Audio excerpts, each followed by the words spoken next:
Salam. Ruby Chitari. Merci. Thank you for the invitation. Today, I want to talk about architecture in the age of artificial intelligence. And I want to give a lecture that's not very theoretically deep, but rather one that's full of information. Most people use the term AI, but very few people have got really any understanding of what AI means. And I want to really convey some basic information about the world of AI. So the main thing I want to say is to talk about this particular year, about 2022, a year, of course, that has been significant for other reasons. The whole revolution taking place in Iran, Zan, Zendegi, Azadi, and I just want to declare my support for that particular movement. But in terms of this particular lecture, of course, I want to talk about 2022 as being the year in which which architects eventually woke up to the possibilities of AI.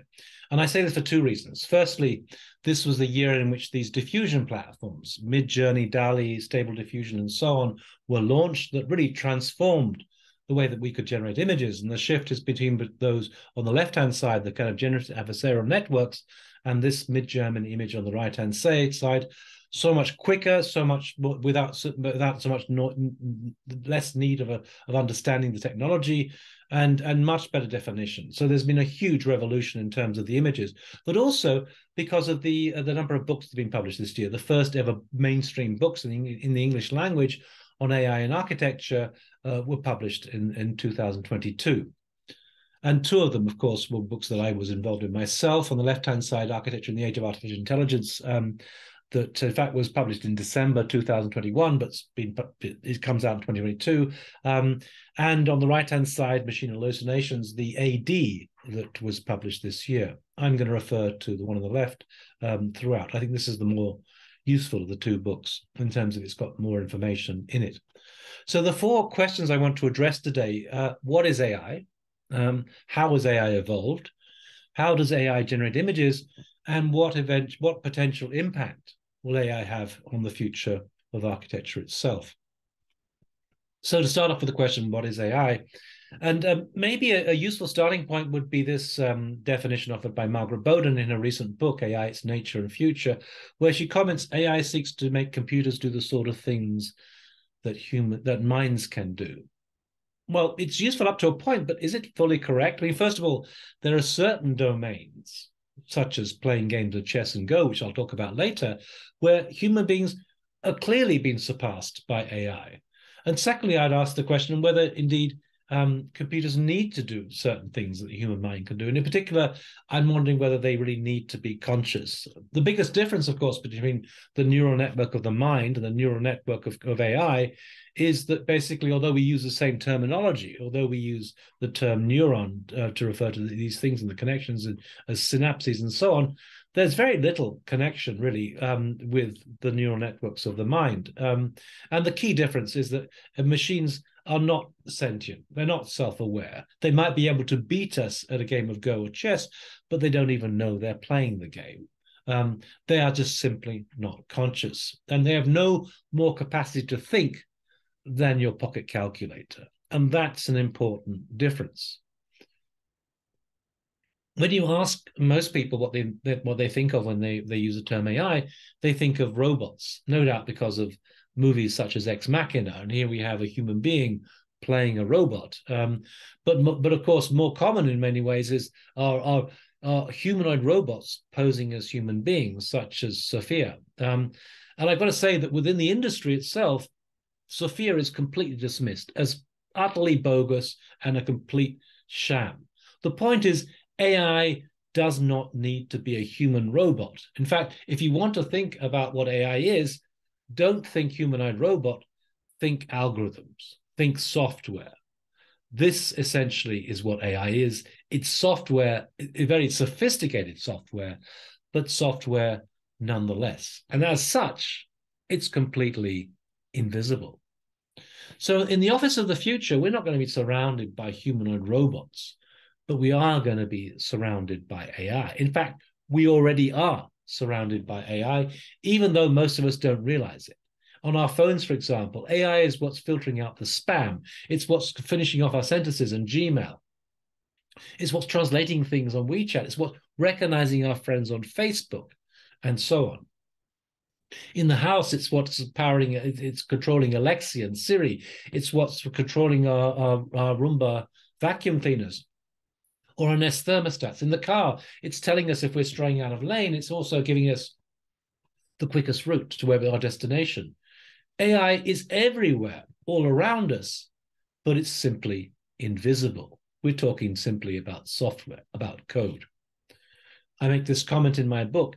It is as though the Earth has been invaded by an invisible, super intelligent alien species. So how has AI evolved? The first person possibly to have conceptualized the possibility of AI was Alan Turing, who published a paper in 1950, Computing, Machinery and Intelligence, where he explicitly connects computing with intelligence. Alan Turing died in 1954, and he never lived to see the actual coining of the term artificial intelligence, which happened in 1956 at an event held at Dartmouth College in the States, a summer school, effectively, a workshop where the brightest and the best in the States came together with the idea of trying to solve the basic problems of AI in the first 2 years. John McCarthy, seen here in the kind of the reunion of the survivors, as it were, in 2006. There's Marvin Minsky from MIT Media Lab. John McCarthy was a person who coined the term. He never really liked the term, but he had to call it something. And personally, I would never call it artificial. There's nothing artificial about AI. I would call it synthetic. Whether you can call it intelligence, because we tend to associate intelligence with the human mind, whatever AI does, it's very different to human intelligence. But anyway, that's the term that we've got, and that's the term we have to work with, as it were. The difficulty, of course, is the fact that the very early days of AI, the kind of what you could do with AI is completely different to what you can do now, just as in the very first days of cars, on the left-hand side, one of the most early primitive cars, and on the right-hand side, a Tesla car, there's such an enormous difference you could hardly compare the two. What AI has become something truly astonishing compared to the early days. The way to categorize what we have now, which is called deep learning primarily, is to see it as a kind of a subset of machine learning that itself is a subset of artificial intelligence in general. Think of them a bit like Russian dolls nested inside each other. And of course, deep learning is what's making all the changes. It's what's causing the advances, the huge leaps that we are making today. And there are a number of reasons for that. I mean, most obviously, we have vastly greater computing power, much better algorithms than we had in the past. But there are also other factors, such as the introduction of cloud computing that enables us to access GPUs remotely, or indeed the amount of investment, the sheer quantity of investment that's gone into AI, and the number of college students working in the field, including, of course, architecture college students. And finally, the amount of data that's been generated. In the last 2 years, there's been more data generated through social media than in the entire history of civilization. And deep learning depends on data. Data, as it were, is the new oil, and it's this that is fueling the deep learning revolution. Let me take you through two particular moments, though, in the history of AI that really revealed that shift towards deep learning. Firstly, in 1997, there was a match that was played by Garry Kasparov, the then world champion and one of the greatest chess players of all time, against IBM's Deep Blue. Nobody expected Garry Kasparov to lose. He is a real genius within the chess world, but lose he did. And afterwards, he came up with this comment: we just have to understand that everything we know how to do, machines will eventually do better than us. Anything you can do, AI can do better. But the match of Go between Lee Sedol, seen here on the right-hand side, and AlphaGo, a system developed by DeepMind in London, really took it to a new level. Chess is fairly straightforward. I mean, there are fixed rules there. And the game of Go, of course, the moves themselves are fairly straightforward, but the complexity of the game comes from the number of moves you can make. There are more possible moves in Go than there are atoms in the universe. And this meant they had to move beyond the straightforward expert systems that they use for the chess match against Garry Kasparov, where they trained the computer on every single game of chess that was known, and they had to develop a learning system, one that could teach itself and develop something that would go beyond that. And that's what happened. And this is how deep learning really helped in this way. And it was in game 2 that they really began to realize how significant this deep learning was. This was the comment made after by Lee Sedol after game 2. Yesterday I was surprised, but today I am speechless. And the reason why he was speechless was because of a series of what were known as, or have become known as slack moves, where they were not clear why the AI was playing this particular move, and it didn't become clear until many moves later. And the most famous of them all was this move 37, as it's been called in game 2, where AlphaGo placed this black stone just here on the 5th line and not on the 4th line or the 3rd line. That's to be more common in the beginning of a match. And 100 moves later, what happened was that these 2 black stones over here forged a connection with this black stone and effectively won the match for AlphaGo. It was as though AlphaGo was thinking 100 moves ahead. And even the commentators thought it was a mistake. This has never been played before. They just thought it was a glitch in the computer system. Let me just play their comments. From the Google team was talking about is this kind of evaluation value. That's a very surprising move. I thought it was a mistake. But it was no mistake. And after the match, a bit like Garry Kasparov, Lee Sedol comments, AlphaGo showed us that moves humans may have thought are creative were actually conventional. This match had a huge impact on the Go playing world. We don't play Go in the West very much, but in China, Korea, and Japan, Go is a national game. And in China in particular, this had a remarkable impact. Millions were watching the match. And most people in China apparently know about this match. More than half the population know about it. So what happened basically is that it was a wake-up call to the Go playing nations. And the term that Kai-Fu Lee uses in his book, AI Superpowers, is the Sputnik moment. By this, he's referring to the Sputnik satellite here, seen here above here, that was launched by the Soviets in 1957 and shocked America, shocked them because they realized they were behind in the space race. And this is what led to the foundation of NASA. And of course, the rest is history. But if AlphaGo was impressive, AlphaGo Zero was even more impressive. AlphaGo Zero was the next generation in the AlphaGo series.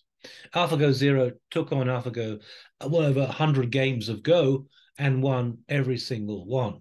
What's more, AlphaGo Zero taught itself to play Go without even being told the rules of Go by playing 4.9 million games of Go over 3 days against itself using reinforcement learning. Now, to learn the rules of Go without knowing them is remarkable enough in itself, but to play 4.9 million games of Go over 3 days is remarkable too. And when you think about it, it sounds like a lot, but when you really think about it, it is a lot. It amounts to 20 games of Go per second. That is truly astonishing. This video here is a hummingbird. Admittedly, it's a slow motion video. It's showing the hummingbird in slow motion, and it's beating its wings about 3 beats per second. Now imagine playing Go 7 times as fast, 20 games of Go per second. That is what we are talking about. How can human beings possibly compete with that? In this discussion between Jack Ma and Elon Musk, Jack Ma came up with an all too common comment. I never in my life say human beings will be controlled by machines. It's impossible. Human beings can never create another thing that is smarter than human beings. The same mistake that they made about Garry Kasparov, he can't be beaten by AI. The same mistake they made about Lee Sedol, he can't be beaten by AI. And the same mistake that architects are making right now, that AI can never be better than us. Elon Musk corrects him. I very much disagree with that. The biggest mistake I see people making is to assume they're smart. People underestimate the capability of AI. They sort of think it's like a smart human, but it's going to be much smarter than the smartest human you will ever know. So how does AI generate images? So I want to just take you through the important shift that's just happened between the world of generative adversarial networks to the world of diffusion platforms. But let's start at the very beginning. Makoto Watanabe, one of the authorities on computational design from Japan, made a comment not so long ago in a book that was published, he must have written 2016, the essay 2017 was published. Machines are better than people at solving complex problems with many intertwined conditions. In that realm, people are no match for machines, but people are the only ones who can create an image that does not yet exist. Machines do not have dreams. Well, it wasn't long before he was proved wrong. This is in 2012. In fact, they had already managed to use AI to recognize images. We take that for granted now. We have facial recognition on our cameras and so on. But actually, in 2012, it was an enormous breakthrough, and they did it by using deep learning. Geoffrey Hinton, the deep learning expert from Canada, came in and showed people in a time when deep learning was out of favor, neural networks were out of favor. They were not had not been pursued by many, but Geoffrey Hinton was really pushing them. And he, in 2012, in the ImageNet competition, his team showed everyone that actually deep learning neural networks could recognize this much quicker than anyone else. So what happens? You get this image, and the pixels of the bird are then processed through these. These are the neurons, and they're connected by synapses, which are governed by weights, which control the flow of information. And gradually, as you pass through these hidden layers, eventually you will come up with the conclusion that it's a bird. Never 100%, it's normally 99%, but nonetheless, you'll come up with some kind of conclusion. Now, that was remarkable in itself. But then Alex Morgenstern, one of the engineers working for Google, discovered that you could do the opposite. You could reverse the flow. You could invert the network. And you could start off with a bird and end up with the image of a bird, which is the kind of the holy grail, as it were, for computer science. And it basically showed that the process of interpretation is, which we go from image to the concept of bird, is the opposite of generation, which is also kind of interesting in its own sort of way. And what came out, of course, was slightly trippy images at the time. This was one of the famous ones that came out that were the neural network being trained clearly on dogs, it looks like, and serpents or something, and it hallucinates this crazy trippy image, which is strange enough in itself. But the point is that it had lost information about where to position things, and therefore this whole image is pose invariant. It doesn't have things in the right place. But the real breakthrough happened when Ian Goodfellow discovered that a process called generative adversarial networks, GANs, and there are many of these now. There's a whole different zoo of GANs, but Goodfellow was the first person to conceptualize this thing. And what happens with a GAN is you effectively have two neural networks, one a generator and one a discriminator, and they are competing against each other. This is generative adversarial networks. And what happens is the generator takes random noise and starts generating images that then the discriminator is judging whether or not it's true or false, or whether or not it's real or not. And it's judging them against a training set. And if it's not good enough, it rejects them. So effectively, the discriminator is forcing the generator to improve its act. It's training the generator, just as in some ways the generator is also training the discriminator. But what came out of this was a much better set of images. This is one of the early versions of style GANs, where they're taking faces and hallucinating people who do not exist. In other words, Watanabe's comment that computers can't produce images that do not yet exist is clearly wrong. In fact, there's a website called This Person Does Not Exist. And if you access that website, every time you refresh the browser, you can generate a completely new, completely convincing image of a face. What you do, of course, is draw upon thousands of images, which you then feed in, that are images of in this case probably faces from Hollywood, and that's what it kind of produces. And it wasn't long before architects began to do this kind of similar thing. This is the work of XCool, who also launched a site called This Building Does Not Exist, and was able to train it with clearly modernist buildings to generate two-dimensional images. They're not 3D, they're 2D images of buildings that do not exist. But the world of architecture, one could say, was well behind the world of the media art. 2018 was really the year in which media art really woke up to the world of AI. It was the year in which the first ever exhibition was held of AI-generated art. It was the year in which the first ever AI-generated painting was auctioned at a major auction house. And it was the year in which the first AI-generated work won an international art prize. And in 2018, symbolically in any case, was when AI met architecture. This was an event in October 2018 when Refik Anadol, the media artist based in LA, projected onto to Frank Gehry's design of the Walt Disney Concert Hall this astonishing set of images. And that moment, when they switched on these 42 projectors to beam their images onto the facade, was symbolically the moment when AI, in a sense, met architecture. But having said that, AI architecture was way behind. In fact, in 2009, by 2019, nothing really much had happened. This, in fact, was possibly the first ever GAN-generated video of an architectural design that was produced by Refik Anadol in 2019. Now, what he's doing here is he's training the system on thousands of images of the work of Zaha Hadid.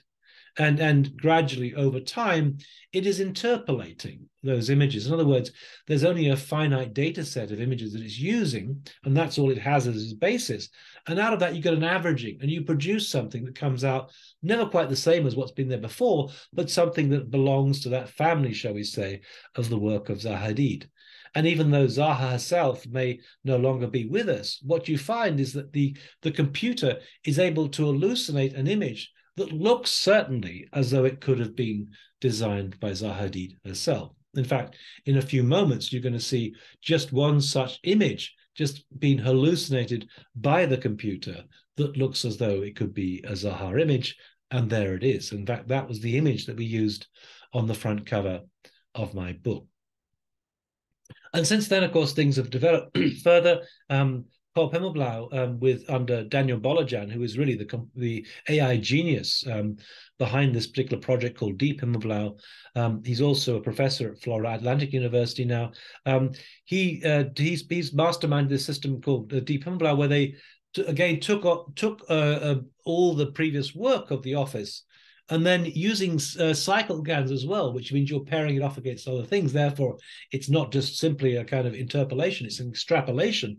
You're actually opening up to new possibilities. And with a range of other techniques, they started generating this Deep Pimmelblau video, which is really very much the state of the art in 2021. It won a number of awards, the Digital Futures Award, the Acadia Award, and so on. And this was really quite remarkable. There are a number of glitches you can see, and maybe some of the still images are there's not absolutely perfect, but you can see, and deep learning improves over time, and it would get better and better. But this was really the state of the art, and it shows you what was possible at that time. In fact, that was the image that we chose for the AD, Machine Hallucinations, Architecture and Artificial Intelligence. But meanwhile, something else completely different was happening, and that was a development of natural language processing. OpenAI, a company that initially was supported by Elon Musk, produced something called GPT-3, a massive pre-trained model whereby you didn't have to load up particular images, but it drew upon a huge reservoir of images, was used to try and hallucinate images, and it did it through texts. In other words, there were prompts, there were texts, there were words, and these words were connected with images through captions on the internet. So, but it wasn't just simply searching for examples of this, it would also be able to synthesize things. So, for example, this particular image is of an astronaut riding a horse, and clearly I don't assume there haven't been any images of astronauts on a horse before, but it was able to take images of horses and take images of astronauts and effectively extrapolate or synthesize them so that you would come up with what it would have been had an astronaut managed to ride a horse. And of course, this caused quite a sensation within the world of computer science. And there are many other examples. The text here is somewhat gobbledygook, but the image itself is pretty remarkable. A cat dressed as French Emperor Napoleon holding a piece of cheese. Or this one, oil painting of a teenager texting her boyfriend, beautiful lighting, Caravaggio 1580. The point being that there were no mobile phones in 1580. And yet what this is able to do is to kind of imagine what would have happened had there been phones in those days, in other words, to search and synthesize things. In May 2022, I gave a lecture at the Architectural Association about AI and about the new books that are coming out. And in the audience, there was Patrick Schumacher. And I happened to sort of ask the question, well, when is the Sputnik moment for architecture going to happen? And he said it's already happened. And actually what they've been doing in the office, they had access to DALL-E before anyone else because Refik Anadol had been given access and they were collaborating with Refik and producing images of Zaha buildings that really were far better than the previous series of images they've been able to generate using standard generative adversarial networks. Just to be clear, what happens with these images, they operate in a very different way. They operate just through what a kind of Markov chain that generates Gaussian noise that disrupts an image, and then in repairing itself, something new is being produced. So it's different to the logic of the generative adversarial network, but nonetheless, it comes up with something astonishing and does it much, much more quickly. So it's not just Zaha, but even anyone can actually do that. They could simply write in the prompt, in this case, a hotel room in the style of Zaha Hadid, and something will come out, and actually pretty convincing. And some of the lighting here or the reflections you get on the marble floor are quite remarkable. And also these two images on the wall, they weren't in the prompt, but somehow it's generated these two images. Astonishing. I mean, I was completely blown away by this. This is Midjourney, not DALL-E, but Midjourney. In fact, I don't know anybody who's used these systems who hasn't been blown away by what they can do. So these are hotel rooms in the style of Zaha Hadid. Some of the first work that I did using generating images using Midjourney. And then a series of buildings, exteriors of buildings, again, remarkable, and something that I wouldn't have imagined myself. They don't have to be organic. They can be rectilinear. They can be modernist buildings. This is a minimalist villa in the Swiss Alps, and you can see the kind of profiles of the profile of the mountain in the background is truly remarkable. And then you're getting this these reflections in the water. Now, actually, if you think about it, this is a 2D image. It's not 3D, so you can't actually calculate the reflections in the water, but nonetheless, it can do a passable impression of what a reflection might look like. So suddenly, this new technique really, shocked people and opened them up to the possibility of what AI can do. Now, I often with my work, I try and breed things off, I extrapolate them. So rather than just keeping to a limited set, I breed them. In this case, it was sunsets and designs by Zaha Hadid. What happens is that somehow, almost like a sand dune starts appearing with some kind of rocks in the background. And as time goes by, these rocks start turning more into cities, and the sand dunes start turning more into some kind of building of some kind. And gradually, something emerges, and really astonishing. I would never have thought of this. We write the prompts, but then it prompts us to really think about things in a new way. And in the end, it's producing these kind of things. I mean, really just astonishing images that are really just shocking us into other possibilities. Or this one, it could be a design by the Zaha office, or anyone can do that now, it seems. And then I did another series. This is kind of cross-breeding clouds with the work of Zaha Hadid. So you get these kind of designer clouds beginning to sort of appear that gradually over time start resolving themselves and turning themselves into buildings of a kind. And you can't control it, but you can generate something, and it can inspire you what it can come up with. So this is the world of diffusion models, the world of Midjourney, that has really taken architecture by storm, that has opened people up and suddenly shocked them into thinking that maybe AI can do something that is really quite significant. It's really a game changer, it would seem, on the world of architecture itself. Let me just take you through a series of other designs that I did. I've done a series on furniture that worked out quite well. And what I do with furniture often, I introduce some kind of a word into the prompt that acts like the grit in an oyster. That basically the grit in the oyster produces, or in the oyster shell produces the oyster. This is what I would do, and I would include a reference, for example, to a frog from the Amazon that would somehow help to extrapolate things that we'd never came across before. Although occasionally, when you start using this, you actually notice that the frog itself starts turning up in the images that are generated. Here is the frog, right?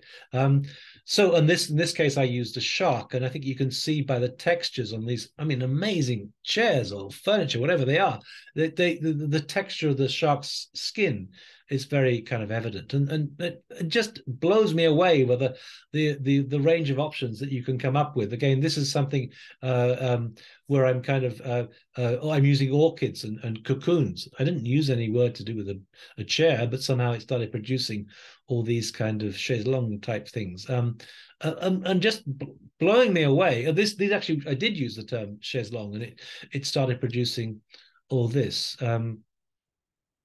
So suddenly we find a game changer.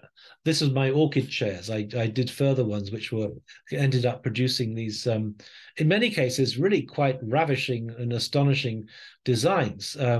Some of them impractical, but some of them really quite practical, and some of them game changers. They really would kind of shock you into thinking about the world in a different sort of way. This is a kind of stool system that was getting even more elegant. And of course, over time, they're improving these diffusion platforms. So they're improving the outputs themselves. And almost on a daily basis, you can see something emerge. Look at this stool. Isn't that astonishing? And so on and so on.